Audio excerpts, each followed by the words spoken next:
to the table, everyone. Thank for you. Episode 26. Yay! Announcement-wise is just check out our Patreon page for new polls and ways to get involved with helping create NPCs and also magical items and influencing the story and things that are going to unfold over our next couple of episodes. So yeah, there's going to be some new stuff heading out there very soon. If you want to participate and shape and change some of the stuff for these lovely, wonderful folks, make it easier for them, make it harder for them, all those options are open to you. You can make it easier. That'd be good. Yeah. No. It would be cool. Next is just to recap that last session, which a lot of stuff happened in this too. So we started at the Breath Star, kind of mixing the idea of unpacking some information from the lab and from the stone, and also buying some stuff, and determining how much money was going to be paid to Rickledar. To be determined still on that one. But the bracelets of archery were purchased, lots of paper and ink, a luckstone bracelet was fastened, and the party carried on then to then split up, go to the archive to study, as well as head to Rickledar and pay some dues. Much quicker recap than last episode, even though it still took an hour and 20 minutes.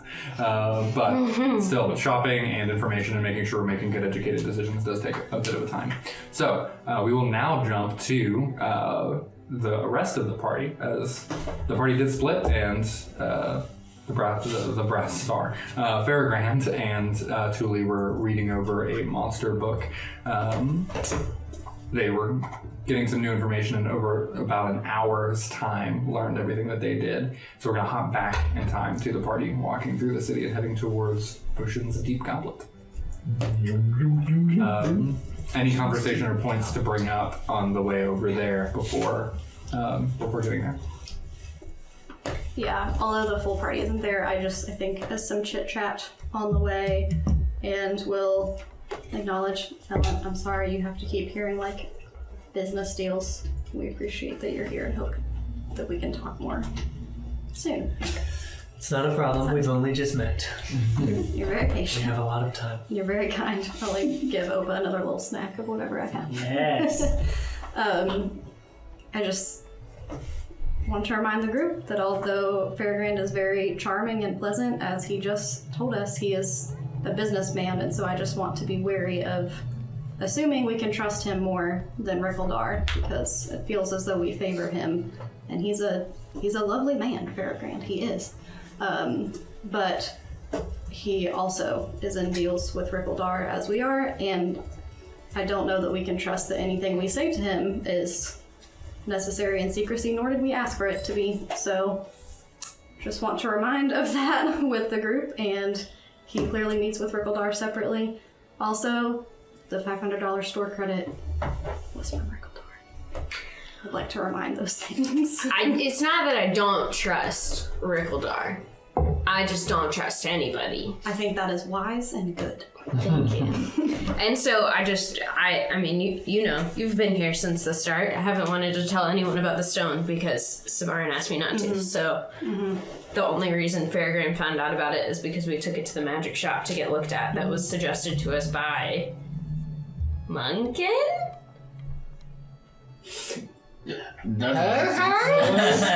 Someone told us about the Brass Star. I forgot who it was. Anyway, No, I think that's fine. I just want to remind of caution, and Rickledar probably doesn't need to know about the stone, but again, we can discuss that another time. But I feel that we are very trusting of Fairgrand, which is fine. Let's just cautiously proceed. You make a very good point, Gwen. I fear that in my desire to clear the fog in my mind, I often rush to trust, or perhaps even just open my mouth and mind when I perhaps identify a lead to clearing the confusion within. And Fairground is clearly one who knows much. I do think it is worth saying that when I was communicating with the stone did refer to him as the Formless One. I'm not sure what that means. I don't think it's necessarily nefarious, because I believe one could call Cicero Formless One. because of Hey. how frequently he changed. So, is he well intentioned?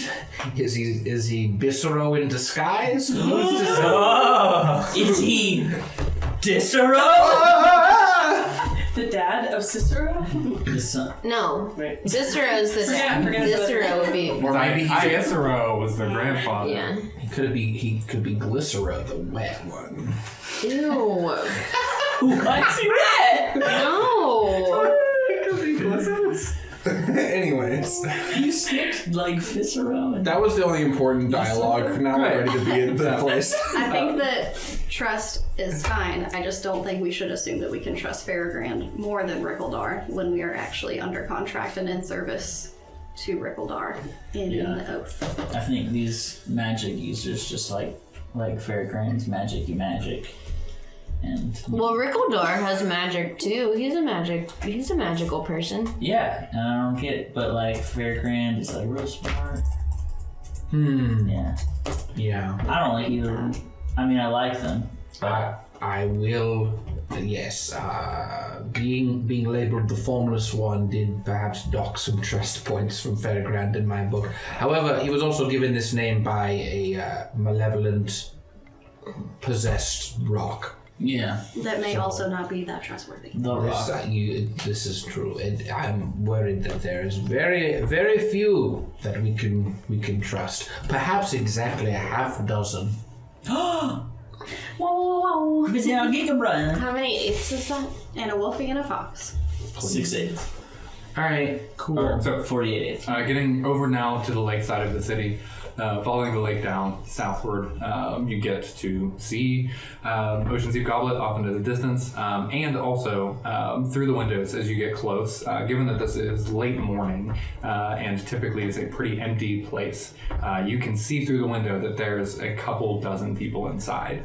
It also is pretty quiet for there being a couple dozen people inside, but as you all kind of collect by the door and get ready to walk in, it seems a little more crowded than usual for its time of day. What do I see? Do you head inside? Yes. Just like up there? Okay, great. When you do walk inside, you can see that Rickledar is behind the bar and replacing some flagons with more ale, but everyone's attention is drawn up to somebody who is speaking over the room, and you catch the tail end of what they were kind of addressing to the room as everyone there is raising a glass up. Gosh, I clicked the wrong tab, and what you hear is a testimony speaking to some people's character, and also kind of a eulogy. And so the names that are mentioned are Tara, Sienna, and a child named Lenny. And in this eulogy, what is being talked about is the death of the families of two different fishermen from the city, that Gerard and Leonard, who were both present, and people are raising their glasses to them, lost their families to a Truloth attack that happened yesterday. And so with that, these fishermen that are there gathered have both dropped some coin over in their direction just to help with any costs and loss. But they were provided some drinks, and after some words are spoken, then everyone takes a drink of their glass as you all kind of moving through to enter inside. Rickledar catches y'all's eye and just gives a subtle smile, just kind of leans forward, gives just a little bit of a weight hand motion, and kind of gestures off to the side that there's seats and stuff by the bar where he's tending. But these other mostly dwarves and some humans in the mix are now just kind of moving off to their side, gathering at a couple different tables and just sitting around in mostly silence to just kind of mourn and have some space. Did they say whether or not the Chuloth are still alive? Kind of the tail end of it does get to be kind of rallying, that even though right now is not a time for revenge, there's this subtext of there will need to be revenge. So with that, you can assume that however this ended, that some Chuloth got away alive, and that there's some unrest about that. would it be an inappropriate time to try and mention that Thelen could locate the Chuloth? Who would you be saying this to? Yeah. Whoever was... Yeah, do you want to say this to the whole room or just a group or? Maybe whoever was speaking on the stage? Sure, yeah. Do you want to like go and approach them one-on-one? Yeah. Okay, great. You walk across the room and can pull that person aside. How do you start that? What was their name? You didn't catch it yet. They didn't say or anything, so it's completely like cold conversation you're walking into. Okay. Yeah. I'd say, sorry to bother you. My name's Thelen. I'm a druid, and I caught the end of your story. My condolences for those who were lost. They were clearly loved people in this town. I have the power to locate animals. I know this may not be the time, but if you would like for me to help try and locate the Chuloth, I would love to do so. Thank you for bringing this forward and giving us a foundation of hope and what next steps may look like. You are correct. It's good to know this information, but once we... I don't know if we in particular will choose to act, but we will rally together some form of... We were discussing earlier, pooling together some money to fund something to head into the lake and ensure that we can keep our families safe. If you said your name was Stellan, is that correct? Thelen. Akin, and he reaches his hand forward as he's trying to collect his thoughts. And should we find some people willing to do this, would you be willing to put that service forward to hunt them down and to bring them where they need to go to find these creatures? I would love to. How would they get in touch with me? Would I have them reach out to... Since I don't really know anyone that the rest of the party knows. Yeah. Say it was the next day that they wanted to... Sure, yeah. I will, in time, speak with Gerard and Leonard and the rest of our clan about this, and we will be using, Rigaldar is our trusted leader in situations like this, and so, we will send money his way, and if you're familiar with him, he'd be able to, I'm sure, find you and get some communication out to you about what means and methods we have to head out. Okay. His Thank people you. will contact you. Thank you for that, and I'll be sure to let Gerard and Leonard know that this will help their cause too. Okay. I nod and just touch his shoulder and walk away. Oh. Break the wrist, walk away. I will help you find these killers. Great. What are the rest of y'all doing at the bar and seeing Dylan move across and talk with? Move across and talk with the group there. I just whispered to whoever's next to me. I think it doesn't really matter. Man, that's Jerry and Lenny. I used to see them all the time, fishing. Do we think you're being serious? You think whatever you think. This You is used so to sad. see the two fishermen regularly fishing. Yeah, Jerry and Lenny. Did you go fishing They weren't my regularly? friends, but I would see them when I passed the lake. Did you This is fish? sad. Yeah. Good job. It is. Good job. Would you like to say some words? Oh no. Seems like the microphone's I don't know him like that. Little feedback goes on as the microphone drops from the ceiling. No! He has as much hair. Do I see Rickledor? Yeah, he's walking over towards you all now. Cool.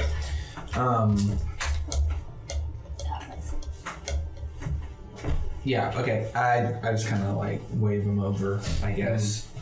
and then say, were you close to this family that was lost? I'm curious if there's any families that were lost. I'm just curious, as there seems to be there was some sort of special remembrance event held here at your establishment. Is there significance there? The fishermen here, we all do support each other, and through our network and connection to the lake in our trade, in our work.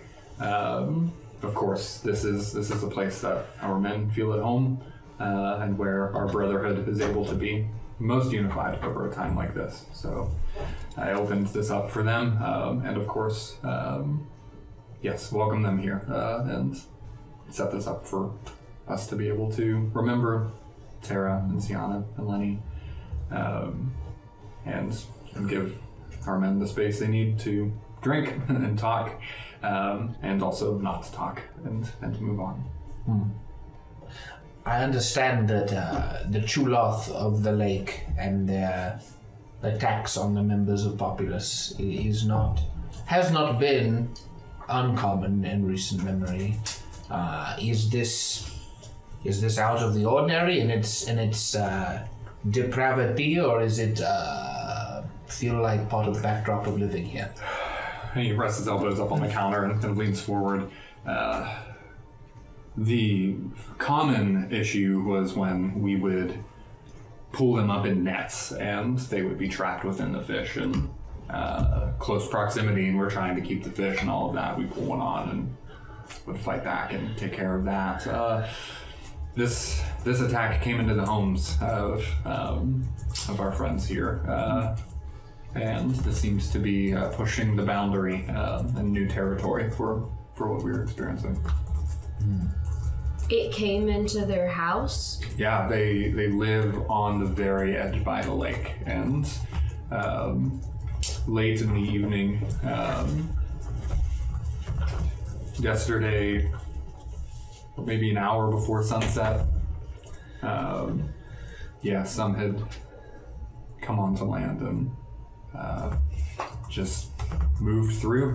Nobody was really by the docks yet at that point, but the boat started to move in, and was able to come ashore and come in and drive them out within time, but unfortunately for these two homes, nobody was there immediately. This is out of the conversation. This is just table talk. Yeah. What time was it when we were like leaving the caves and we were swimming and someone was like, "Look, there's an island with Chuloth. Let's go back." There was a couple hours difference between that. That excursion that Julie took would have been maybe like 2-3 hours before sunset, and you all were able to kind of make it into town.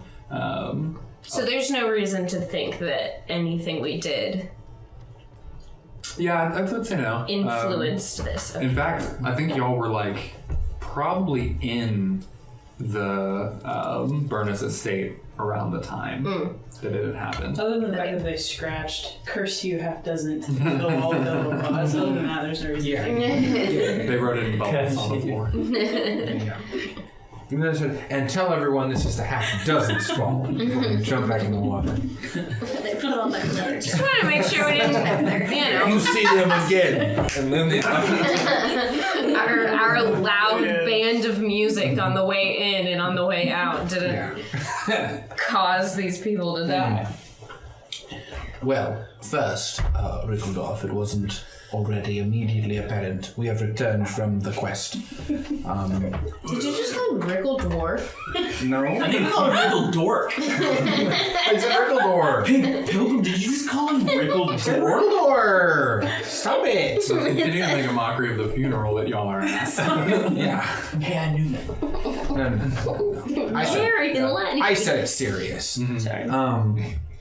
We have learned much which connects to the Chuloth. I would say with every passing moment, and this further cements it, we must put an end to this Chuloth issue. I'm just not sure what we're going past it. I was also surprised. But this cannot continue. The people of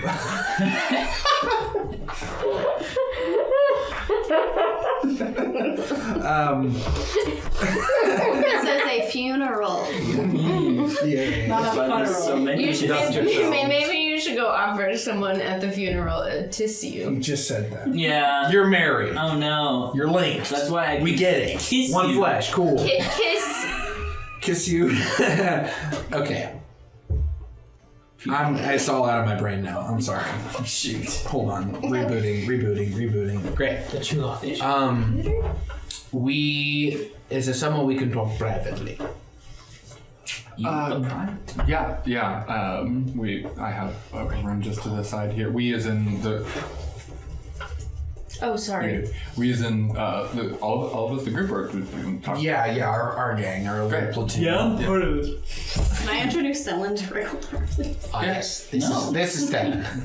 Sorry, As Stellan turns around from the opposite side of the room, starts to come over from talking to some folks on the other end. Hi, Rickledon. Nice to meet you. Stellan, you as well. Great, and then behind the bar, off to the side, there is a smaller room that he opens up with a key. It was locked, but once you do go inside, there's two long rectangular tables with about 8 chairs to each, and goes to the side, just kind of leans back one moment and then goes across the room, talks to Akin, and then comes back over, shuts the door, and yes, do you have updates, news, or anything I can help with? I guess I realize that we also didn't deliberate as a group while we are and aren't telling him, but what Pilgrim is going to do, for better or for worse, without mentioning the stone, Pilgrim's going to talk about basically, Yeah, talk about Cicero being gone. Yeah. I would say that we found the laboratory. We found the things, the creatures floating in the tubes. One of the tubes was empty. We found an underwater passage that led to a bunch of Chuloth. And then we left talking about our suspicion that the big spooky creatures are linked to the Chuloth somehow that we don't know. And I think that's all that we would say. It just gives about money. Yeah, and then that we found some cool bling and we'll split it with you. And then we kiss him. I don't. I've always said this. Stupid! Why did I do that?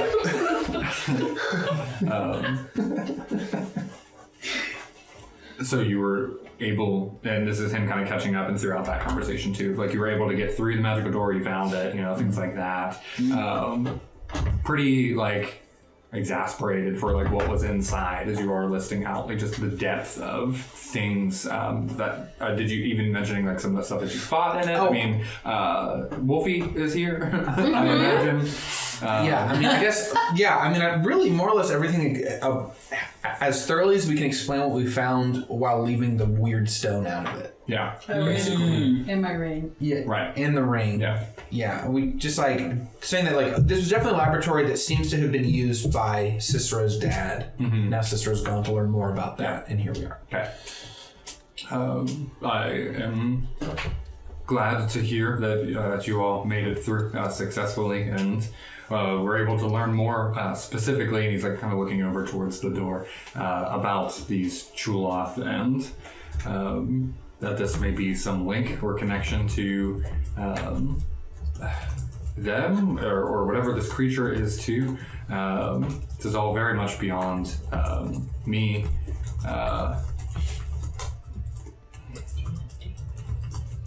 But I do agree with your initial sentiment. I do believe that these fishermen are going to come together and rally to take some revenge of their own, or at least ask for some folks to do that on their behalf. And both from me and from them, I know coin is a great motivator. Is there a price that you would put on such a task? $1 million. A price as in to hire us to help them? To do whatever it would take to cut this out, to thwart these attacks, to find out more information and end it. I would kill all the true for free, but don't tell them. Yeah, I'm gonna look to the most level-headed member of our party, who is Gwen. Just raise my eyebrows. Possibly so. Yeah. Possibly Thelen. Very quietly acknowledging the contract the whole time and helping us be honest. Do we even have any concept of numbers of Chulath? I mean, it sounds like this is the first time this happened in this extreme, so how many are there? We don't even know if we would be enough. Perhaps we could partner with other people? Who would you have in mind? You mentioned some of the men were rallying, so if there are other brawny men or women or friends who could assist. Equal Opportunity Army. Yeah. Oh yes, the EOA. So The pay would be the same, we're like the US soccer teams. great. Well, The what? from what Misery had said, is there a, per head cost of that you would deem of good value in your hunting quests? And I was more asking quantity to know if it would even be possible for a group as small as us to make a dent in the number of Chulath, and if they're increasing in number or at least bravery. It doesn't seem like anyone really knows. I don't either. Do you all, in your ecological study that you were doing on the lake, did you learn anything about these creatures and numbers? Not so much about numbers, but I do think that because Munkin has been studying them longer, maybe he would know more about population. From what I've seen so far and what studies you all have intended to do, you are the greatest experts of both fighting and studying this lake. You're the only people I've known to be interested in both. Fighting and studying the lake. There seems to be, I'm going to try to elaborate and still leave out the key information. When we went out to the lake previously, there seems to be some sort of psychic force within the lake. And I believe that it is this force that is causing these Chulath to behave erratically. This force briefly took control of our friend Misery. Can attest to this. It almost controlled my own mind. There is something that is not meant to be in this lake. And now that we've investigated the laboratory, I have reason to believe it is whatever version of these strange creatures escaped from the tube and is now within the lake, influencing these Chulath. So, yeah, it is my thought that we should bring every able-bodied person.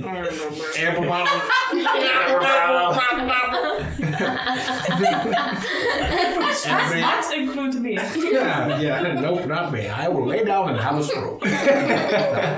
We should bring every able-bodied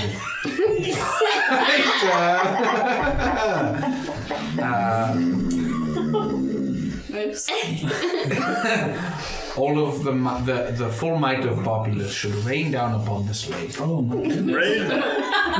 What? To eradicate these Chulath. The end. Fabulous, rain on me. Rain. Do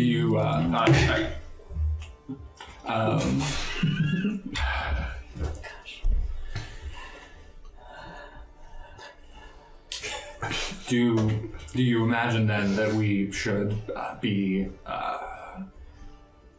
getting the grand proprietor involved in this too, in updating the government and getting agents of them, as the moment we bring this up to them, they will take control over every foot and every sword that is involved.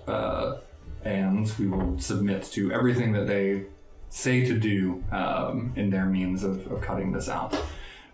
Do you have other means of rallying and bringing the strength of populace down?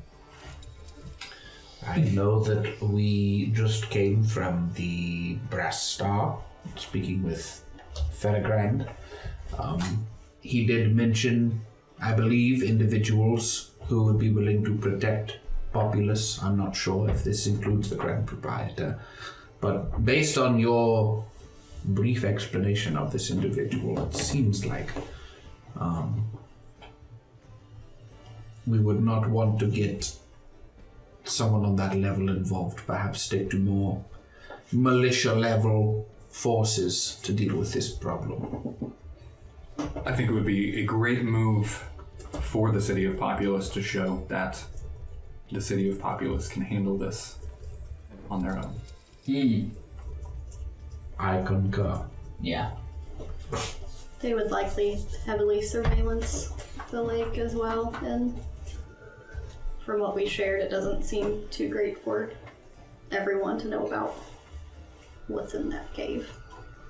Indeed. Anytime getting the government involved. Taxation is theft. So then, we come back to means and cost. So I will talk with Haken again tomorrow in the morning. We will leave tonight and this afternoon to be set aside for the families. Though once we get a sense of what these families are willing to contribute, and I myself will as well, the means that we can provide will be coins. I do have a blacksmith that I think would be a good pair as well, that I could talk with to help in providing any weaponry, repairs, and things like that. Here in town, it's the Scaleback family, very good working folks here on the west side of town, and I just would insist on using them since we went with an east side magic shop to keep as much support as we can for our folks. But a Dragonborn family, nonetheless, who moved here less than a decade ago, and have been working very hard in developing their shop. I think that they would be wonderfully supported by a group such as yours if you have any need for iron to be worked. And then I did, I don't know, I think you probably mentioned in your brief overview summary thing that you went to the Brass Star already, and I was able to get quite a good deal and situation with Ferragrand. So I hope that between that equipment from the Scaleback family, and then of course more funds tomorrow. What else would be needed? What would? I'm sorry. Did you say dragons? The Dragonborn. The Dragonborn, born of dragons. The last name is Scaleback. You don't know? And then Tom, Scaleback. he is Yeah. the Like lucky. scale it back. I like it. Yes. What is They're dragons? they? No, if You said they're born of dragons, which sounds like dragons to me. and all of you, even yourself, you can see him get like kind of frustrated for a moment. Yeah. But then he breathes it in.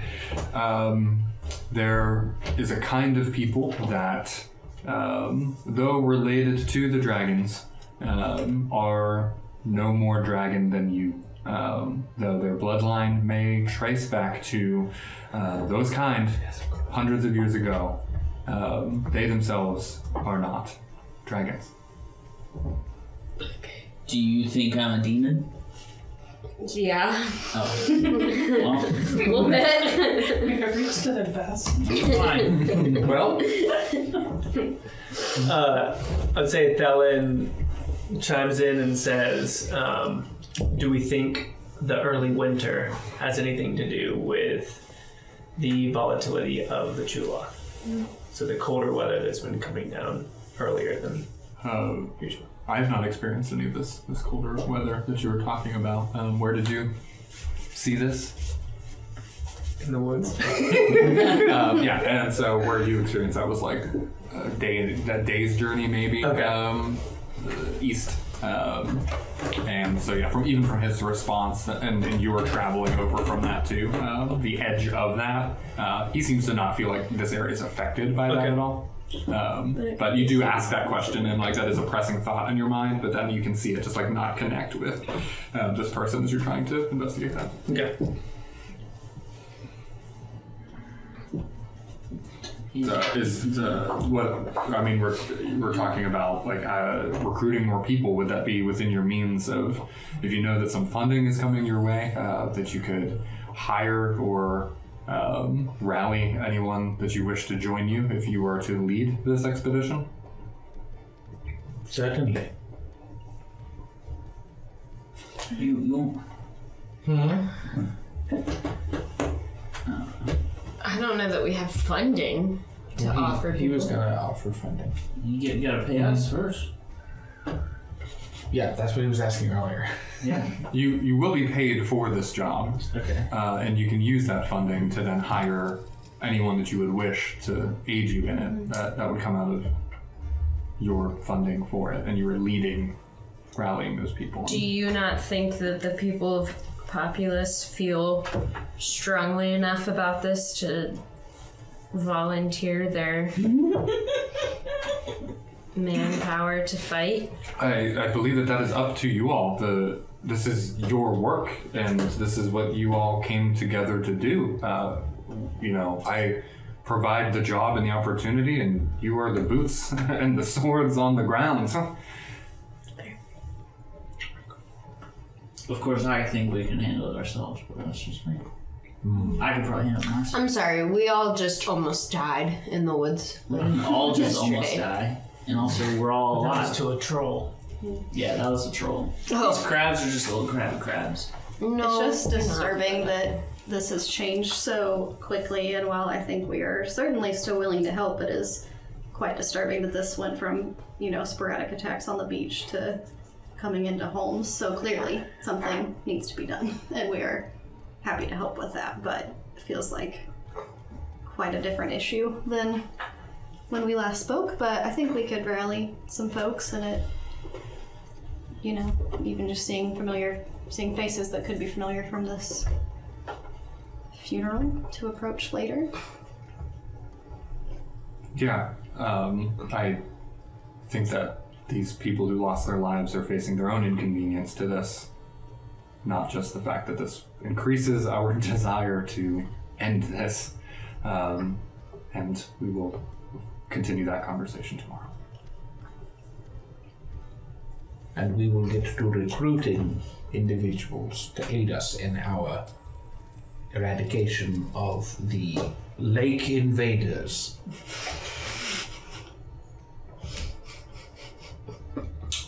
Well, then, on that note, and on your successful return, how prosperous was your journey then into the woods?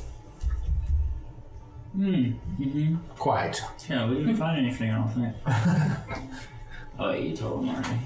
Yeah, I figure we just lay out that and then just give him his cut, make it as simple as possible. Okay, and how much are you giving? Honest little boys. 120. What was it, 120? 120. 120? We give him 120 gold. And now you only owe 25%. Mm-hmm. So, as you, at this point, it's like the silver, or maybe like gold bar and some silver bars and stuff that We you're have putting 80 left. after paying this forward. Great. And so, as you, put those Did gold. Tully also not give us the necklace? I know you put the ring away. Did you No, I didn't, but we calculated that into the cost? Okay. Yeah.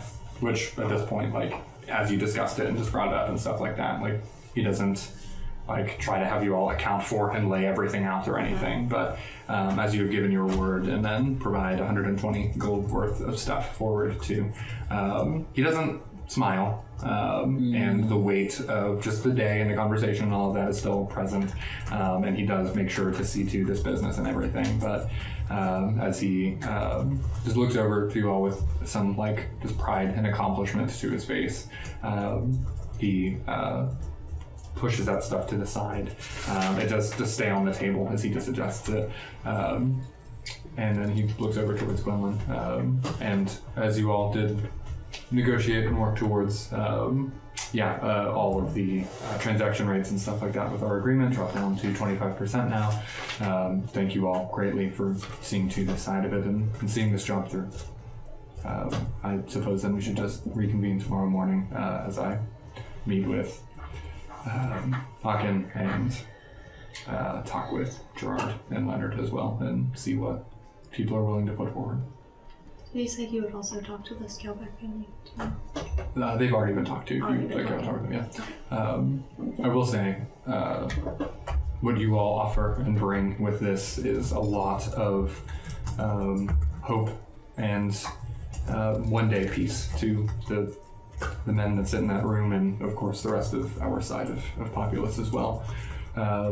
Even today, you did not hear it, but earlier as people were walking through, of course, the lives of Sienna and Lenny and Tara, but also that was met with knowing that there were some people who I started to work with and people that had eyes to represent the protection of the people of Populous too. So know that even though they may not say it when you were walking through, that you can see it in their face and their eyes when they look over you all, that they do hope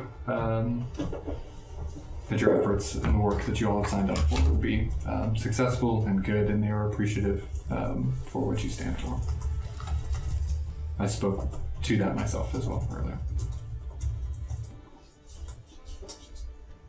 Thank you. Thanks, Ricky. I would like to get out of here. It's kind of a downer. Great. Well, I think we're done being in the private room, so I'm going to nod and then step out into the main space. Is everyone still hanging out being sad? They actually, as you open the door and look out, everyone does, eyes go over to that side of the room, and everyone, all the men that are in that room, stand up and just like look forward, and then like each of them just slowly, one person to the front first, like kind of just slowly bows, and then all of them, as you are the first to stand forward, they all just kind of lean forward in like a respective gesture. And then turn and continue to then sit and talk with each other. Huh. That was weird. Cool. So for you. Okay. How long has it been since our initial contract meeting with Rickledar? Like 2 days or something? Mm-hmm. Okay. Like we can still go to Cicero's house after the 2 weeks even if he's not back. Because that was the agreement. We're all allowed to stay there. So. That's fair. Yeah. 4 And days. SWAT. 12 more days. We can probably go back to Grenton's house. I'm just saying we'll have a free place then. So Yeah. when it's ready. I don't know if there's like a overarching way to simulate this, but I would think that like after that, Pilgrim would start to go amongst the men in the room, the men, whoever's there, and start talking about tomorrow we're going to try to put it into this basically, and just garner support. Yeah. Start to get some people to sign up for the cause. One more day to revolution. We will nip it in the bud. I sing that. Be ready for I sing One Day More these from Les Mis. crabbies. How much time has passed between we be en route? Hours. Okay. No, not Yeah, yet. Even this and the conversation, you're probably both wrapping up around this time.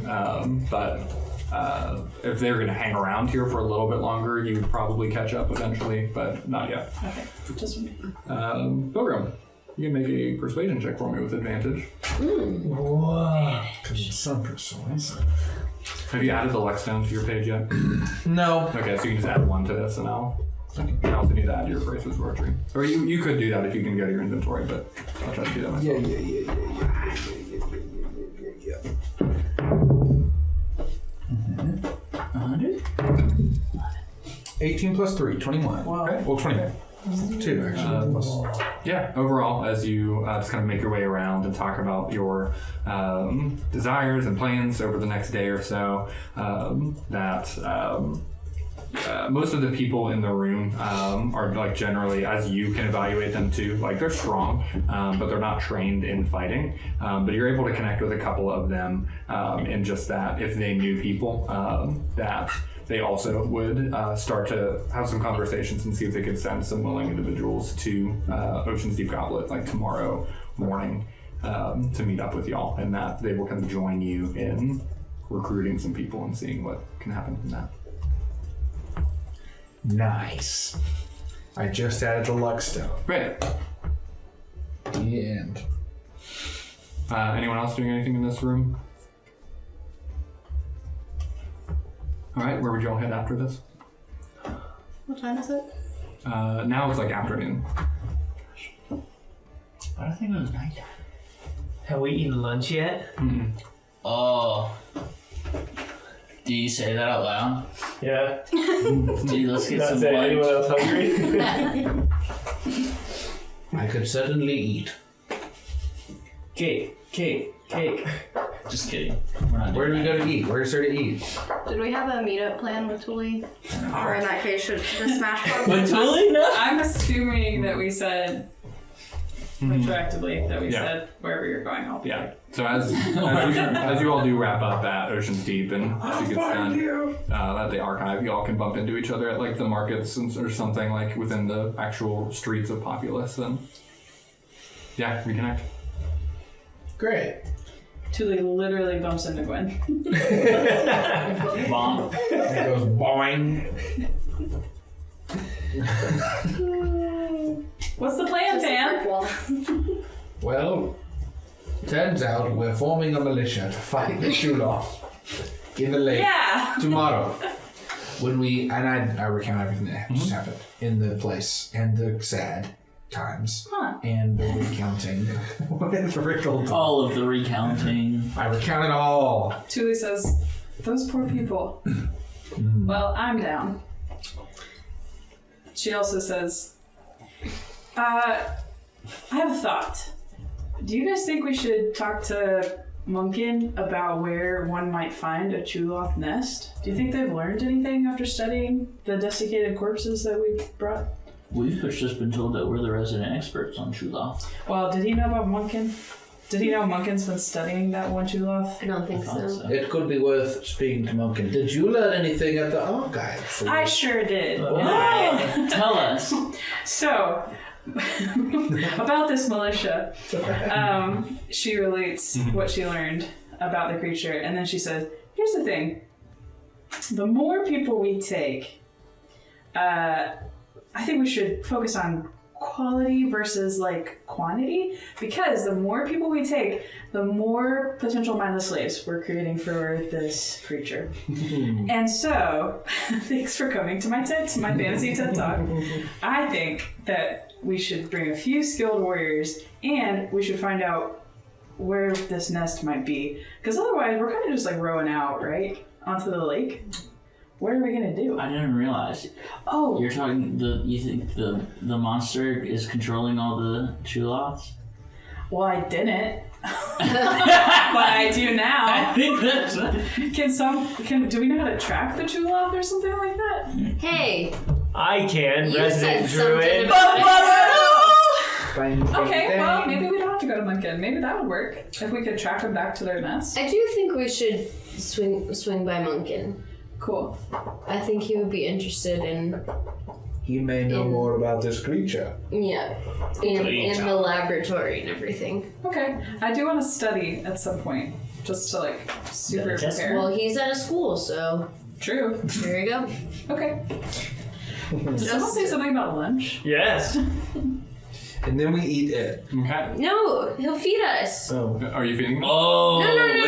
I mean, I have Munkin always feeds us when we go there. Let's kick down the door. You'll feed us. Is it lunchtime? Is that what time Yeah. of day it is? Yeah. He's gonna be eating. He's gonna offer us food. bowl of soup. It's 1:45. So we go to the Soup? dark pillar. No, the dark onyx. The onyx pillar. I will remind the group that the husk stone we took from Munkin without him knowing, so nobody ruined that lie. Yeah. It's going on. No one did. Hide it in your shirt. It's in my back pocket. That's a really good edit. Actually, still like arms full of sheets of paper and right. You returned your book. Tell him We we took the can stone from him. He easily. doesn't know. Pilgrim, your Don't say book is anything about your book is also due soon. Whoops. If we wanted to subtext that, that's totally Would you fine. have said that Yeah. you gave it to me to give back? That makes sense to me. Okay, that's what I did. Might I remind everybody? Oh man. No. I thought we were on the same page. I Bye. apologize. I want to hear what you have to say, Sam. Yeah. Thank you. Not only does Munkin not know that we have the husk stone, but Savarin doesn't know that most of you know about the husk stone. So, What is Lies on to lies me? on line. Misery, who I already told her. spilled the beans. Yeah, Yeah. and then you So she knows. walk back. I know, I'm just saying. Let's not make it public information. Fifth drop. All right. No saying husk. No saying stone. And no saying husk stone. Stone husk is fine. Stone husk No. is not Corn allowed. husk. It's still all the bad words. No, corn. Yes. All right, let's go. I- Doors kicked in. Oh, You so now- scream, put food in my mouth. Give food. Me so hungry, me so hungry. Pizza, He pizza. said, "Here comes the comedy, open wide." Yeah. As you get to the onyx pillar, I ate the comedy. It tastes funny. Oh, now it tastes bad. as you get to the onyx pillar academy, the door is unlocked, and you can hear just a little bit of discussion inside as you're walking up the spiral stairs of this massive black bricked tower. Familiar to most of you, except Ellen. You can hear two voices, and both of them become familiar to everyone else as Munkin and Savarin. I did not expect that when that membrane was vibrating the way that it was, that it would be related to magic. And this like discussion of weird organic pieces of body and stuff like that. And then as you all break the... You good? Yeah. Pieces of body. Are you all mind linking? Yeah. Oh no. Hey. And as you all get through to eventually have the wall broken between you all, and you can see this room that again has continued to shift and transition between like operating room to also like dining room, knowing that upstairs food is often prepared and brought down, that this like room itself has been shifted into so many different functions. At this point, it's just Savarin and Munkin sitting at a table. Off on the far end of it, you can see the Truloth body that you all had brought in is now just a husk. You said it. Said the word. It's in my brain. And that there are several jars of organs and stuff kind of organized around it. And different vials and things like that, but very clean, very much pristine and taken care of. Are all these like shell pieces that are all like spread out as if the creature were still intact, but all of the soft, decaying potential organic matter is all like cleaned away. Savarin and Munkin both sit across from each other by a table that has about 4 chairs to it, so it's a little awkward as you all get there and see that there aren't really enough seats. But Munkin lights up and speaks up first, of like, "Oh, it is wonderful that you all have returned. It has been some time, quite some time, a day or two at least. But our study is complete. This has been really quite," and Savarin finished his sentence, of like, "Yeah, very, very efficient and very effective. A lot of notes. We've collected a lot of notes of this creature, and we're just about to," and Munkin's like finishing her sentence now, "prepare some lunch." And Savarin smiled. "Yes, I will Be right back. She gets up from her chair and heads on upstairs. I follow her. Great. It's like a replay of episode 4? Yeah, It's really. fine. Do I get to find that that's what she was really gonna say? Who? What? Was she really going to say lunch? Yeah, prepare lunch. Oh. Or did he like interrupt her? No, it's good. It's all clean. All kosher. I'm glad that I've put doubts into everyone's mind about Munkin. So Munkin smiles and looks across the room. Which business first? Would you like to hear what we've learned, or what are you all gracing me with your presence today? Just a meal. I'm not gonna tell him. I'm not. Oh, okay. Oh, yeah, no, I'm just kidding. Yes, what did you and Savarin learn about these Chuloth? Well, first of all, he stands up, and his tall 6'6", 7" frame gets up. Slightly blue-colored skin. His nose becomes very flat and almost pointed up towards the end too. But his long black hair comes into all of these multiple braids that hit his shoulders. He's a very burly figure too. Felon, you've heard of these people, and maybe there are some back in your clan too. They're called Furbolg. They're a very nature-tied group as well, and that they're very innately tied in their race and function to be like closely in tune with nature. And so he stands up, and as he's walking over towards this pile of shells of like this crab-like body on the table, his eyes do linger on you for a second of just like, oh, he's new. Like, you can just see this on his face of like, oh, this is odd. But also he's seen Cicero change forms quite a bit. So it's just like, oh, Cicero, interesting choice. And then he goes over to the shells, picks one up, one of the like shoulder pieces, and he just knocks on it for a bit. Just to say like, well, as I'm sure you all know, these are quite hardy. And so in D&D terms again, much like you learned with the Aboleth, he explains things like the armor class, Chuloth and Chul from youth to maturity, ranges from about 14 to 16. That still very hardy creatures, not as much as the Aboleth that you had studied, but still a higher level of challenge to be able to hit and get through something like that.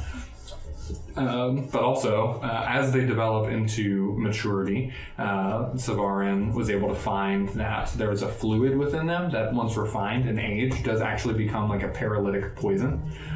So the older ones do have some ability to paralyze within their tentacles. Munkin, was able to kind of pull aside some of that fluid. It would be helpful to you. We want to offer it to you. We can refine it to either be some type of antitoxin or the opposite side of that, some type of toxin.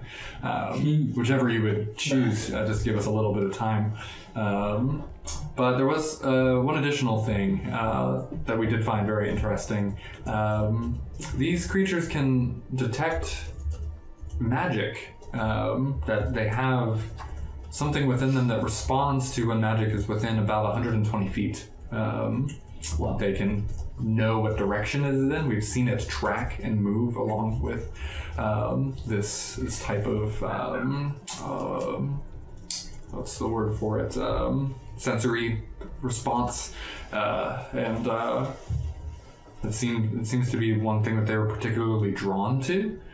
So I would be very careful about that if you have anything on your person that, if you're hanging around much around their homes, that you can very easily draw attention to yourselves with that. We should probably tell the townsfolk that. I wonder if they had any magical items in their houses. Could also be used as a form of bait. Yes. Tuli with all her crowns. How do you mean? What's bait?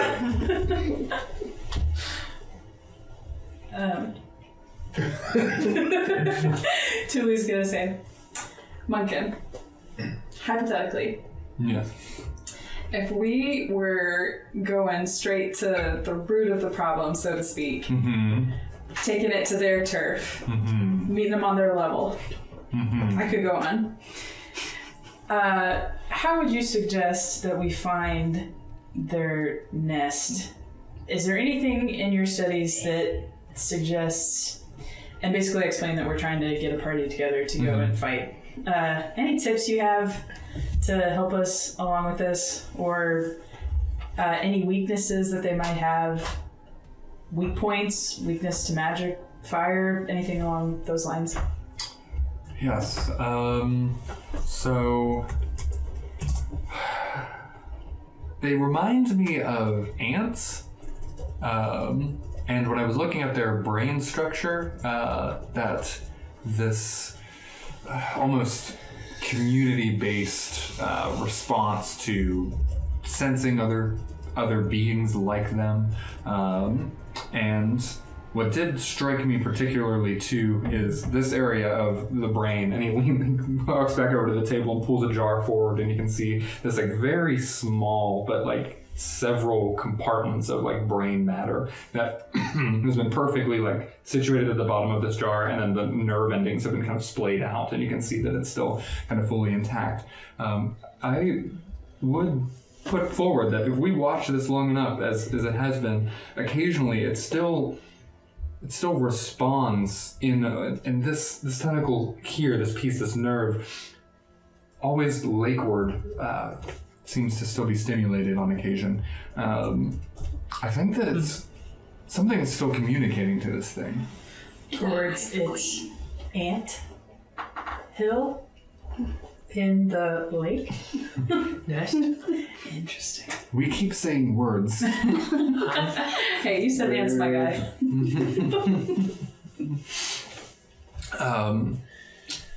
And so I imagine that they have this community around whatever this thing is that is communicating out, that they seem to respond to and be a part of that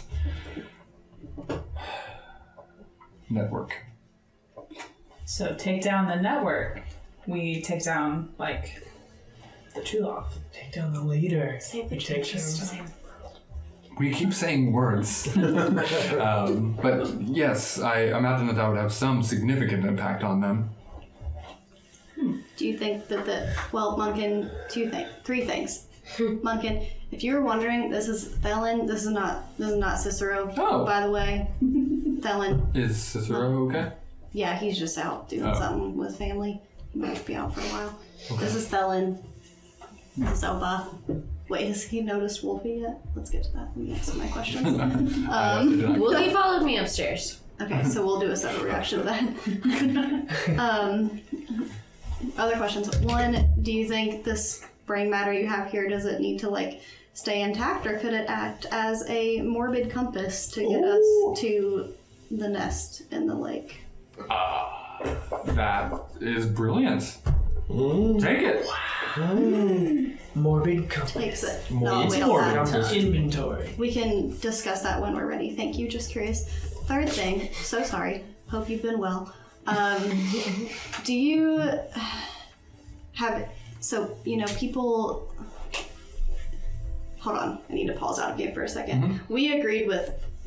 Munkin and us were in agreement that he didn't really want people to know what he was studying, and we kind of came up with the whole ecological study thing, right? He wasn't being discreet about. But we were just being discreet about working with him. Okay. Thank you. You've been studying them longer. Do you have any idea of numbers of population of the Chuloth? I know based on a dead specimen. I don't know what that indicates, but. Any concept of numbers. At least one less now. From what I've heard of these groupings, and even what had happened yesterday, I've never heard of a group being larger than 6. Though how many groups there are, and we've never no one has gone close enough to see or count or. We're having fun with font. No, that's, Sorry. that's fine. Just what we're trying to figure out. We just have no clue what to anticipate.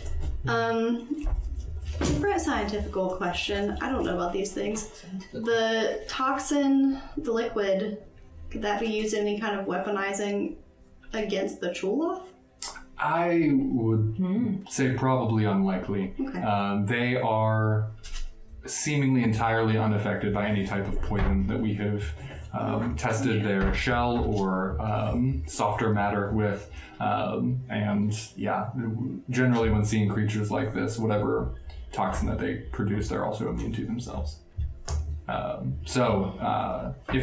can create about 2 doses of either toxin or antitoxin. If you're heading in the direction that it seems, probably the antitoxin is the most helpful thing.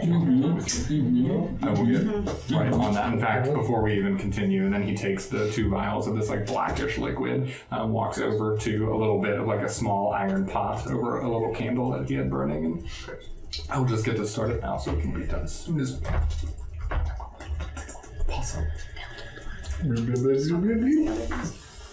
It explodes and kills them. We're all dead.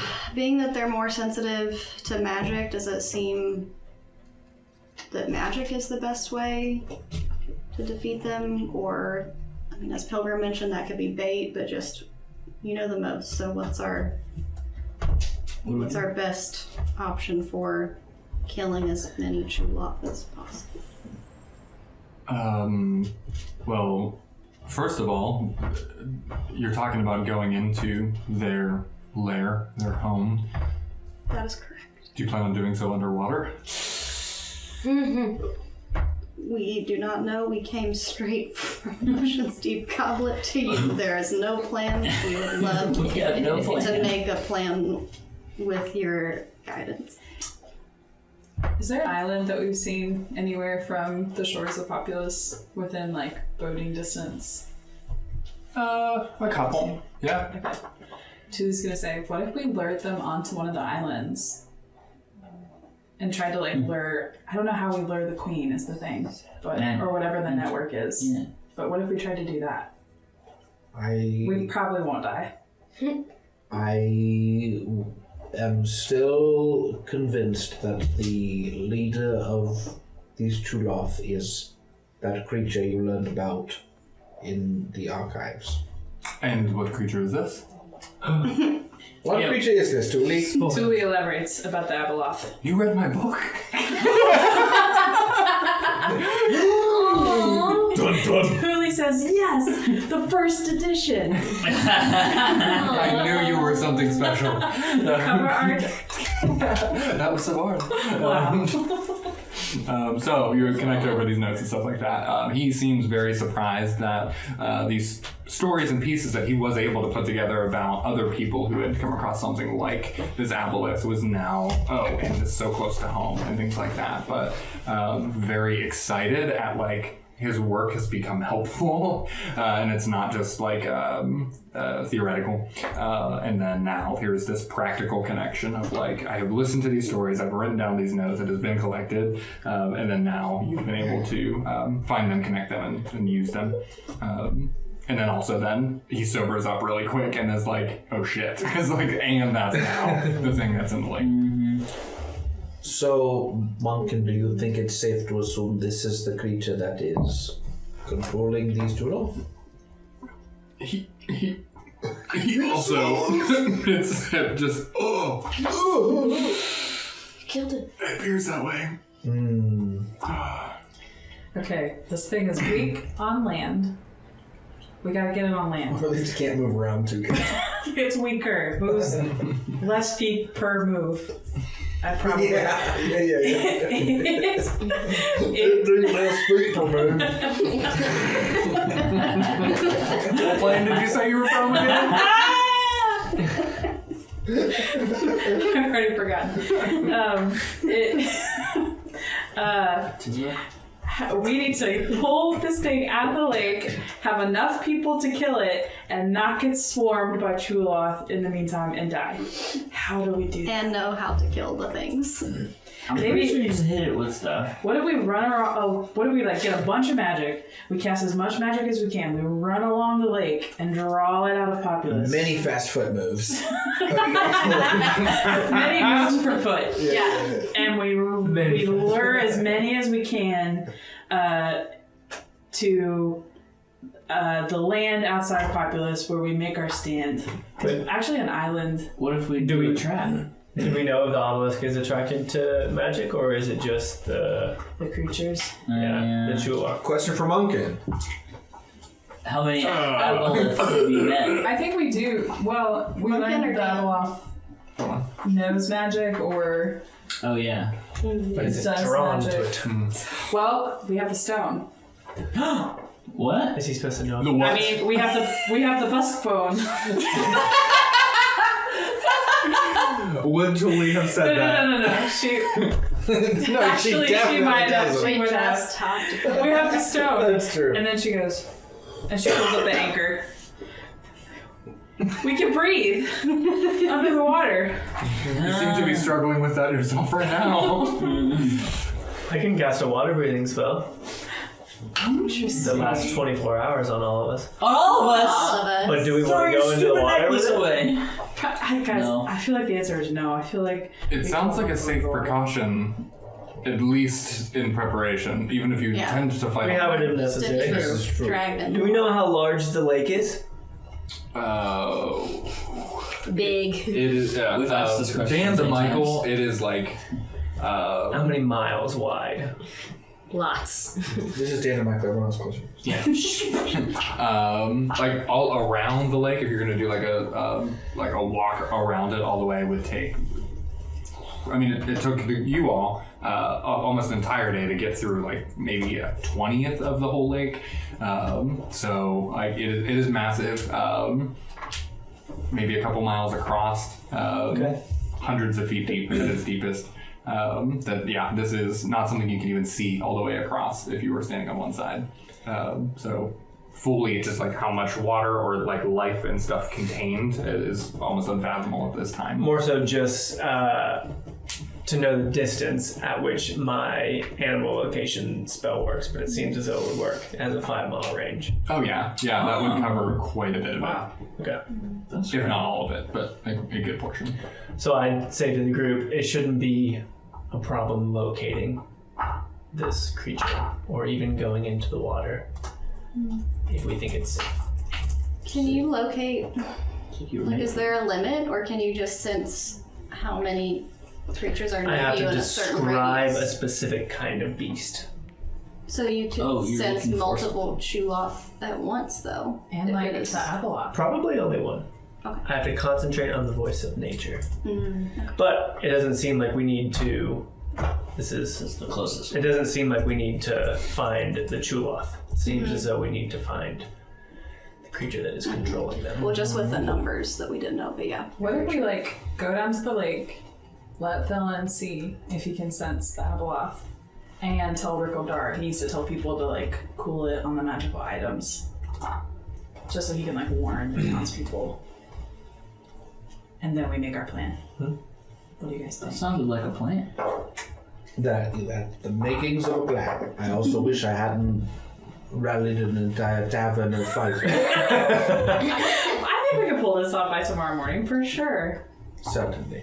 Let me go demotivate a bunch of Grieving. townspeople, a bunch of grieving men. Lorelith, Hey. upstairs with Savarin. So shortly after the door shuts and she's upstairs, you and Wolfie head up the stairs. She seems very distracted and busy with what she starts to do in creating a lunch. So you get the first moment of starting this conversation. Hey. Oh, Alright. gosh. Oh, hey. How's it been going? We've had better days. Tuli kind of died, and I guess she's back.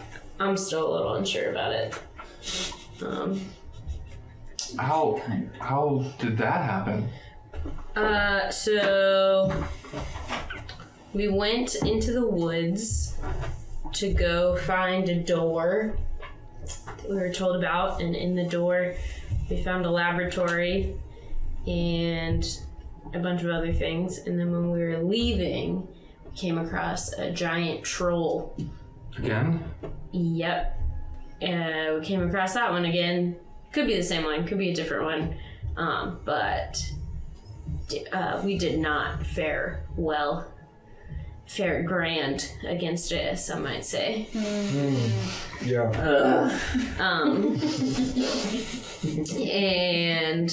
But luckily we were able to get past it and came back, and Misery's father helped us out Oh, okay. and raised her from the dead.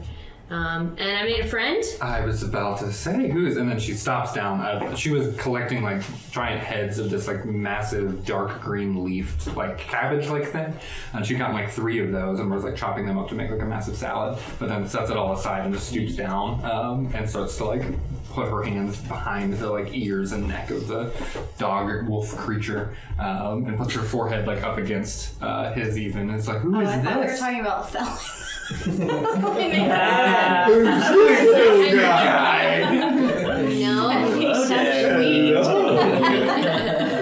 Wolfie, right.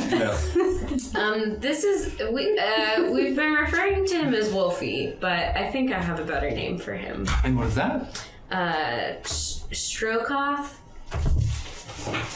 Everyone furiously taking notes. Eat stroke. And what does that mean? It's actually my father's name. Dang, we're not hearing any of this. This is my father's dog. His name. Well, I think that fits him perfectly, and she kind of pets the top of his head, and then for a moment you can see in his like comfort and kind of familiarity in this space, of like her being very kind and you saying this name, and you even being very like welcoming to him too. In this like moment, like the little flicker of that fire just comes up in the neck, and she just stops back for a minute. Oh. Right, so remember the laboratory I mentioned? I do, yes. Well, there's a lot there that I'll get into in a second. But first of all, that's where I found him, and in this laboratory it looked like there were lots of creatures that had been experimented on, and several types of wolves that have elemental properties. So yeah, he can breathe fire. I like him more the more I learn about him. And she just looks down at him and continues to pat his head. Me too. Yeah, so we went down there and found a tunnel where there. Okay, just to speed it up. Yeah. I tell her everything that happened. And then I also tell her everything that we've learned about the Husk Stone Okay. from Fairground. Yeah. So she's caught up. Yeah. And then I say, I'll let her respond. I was just gonna say. This seems a lot more dire than I thought it was when we first put it in soup. Yeah. Oh gosh. What a time. Yeah. So a lot of our group is wanting to talk to more people about the stone, obviously. Yeah. So we can learn more about it. And so I'm curious now, after hearing the most recent update and how it could potentially be linked to the Chuloth as well, Yeah. what your thoughts are.